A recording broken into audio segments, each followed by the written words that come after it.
अरविंद केजरीवाल ने कहा कि अंग्रेजों से देश को आजाद हुए 70 साल बीत गए, लेकिन दिल्ली को अब भी अधिकार नहीं मिल सका है। मुख्यमंत्री ने कहा कि 70 साल पहले चौधरी ब्रह्म प्रकाश ने दिल्ली सरकार को अधिकार दिलाने की मांग की थी और आज 70 साल बाद उनकी सरकार इसके लिए लड़ाई लड़ रही है। केजरीवाल ने कहा कि दिल्ली के वोट की कीमत भी दूसरे राज्यों के बराबर होनी चाहिए। अंग्रेजों से तो जीत गए, लेकिन अपने वालों से नहीं जीत पाए अभी तक। वो भी पूर्ण राज्य का दर्जा मिले दिल्ली को। दिल्ली के लोगों के वोट का अधिकार, वोट की कीमत हरियाणा, पंजाब, कर्नाटका, महाराष्ट्र, झारखंड, वहां के लोगों के वोट की कीमत से कम क्यों होनी चाहिए? बताओ हमारे में क्या कमी है?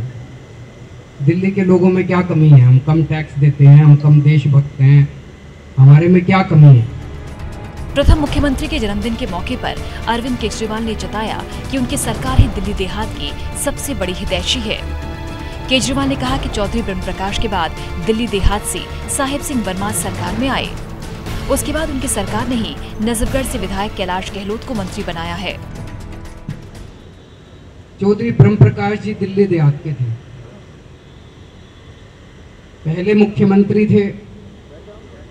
उसके बाद दिल्ली की कैबिनेट में दूसरा मंत्री दिल्ली देहात का आया, साहिब सिंह वर्मा जी मुख्यमंत्री थे। और उसके बाद तीसरा मंत्री आया कैलाश गहलोत।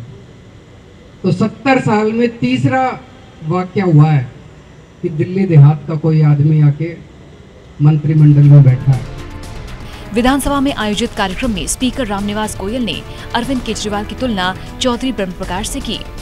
गोयल ने कहा कि दिल्ली के प्रथम मुख्यमंत्री चौधरी ब्रह्म प्रकाश और मौजूदा मुख्यमंत्री अरविंद केजरीवाल में काफी समानताएं हैं। अंग्रेजों से लड़के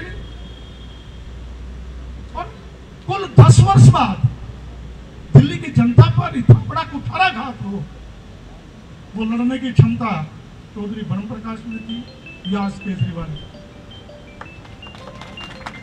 अनेक विषयों पर उनका चर्चा करने का जरूरत नहीं, लेकिन 100वां वर्ष मनाएंगे। उधर दिल्ली के प्रथम मुख्यमंत्री से केजरीवाल की तुलना पर विपक्ष ने ऐतराज जाहिर किया। नेता विपक्ष विजेंद्र गुप्ता ने पूर्ण राज्य का दर्जा देने की मांग को मुद्दों से ध्यान भटकाने वाला करार दिया।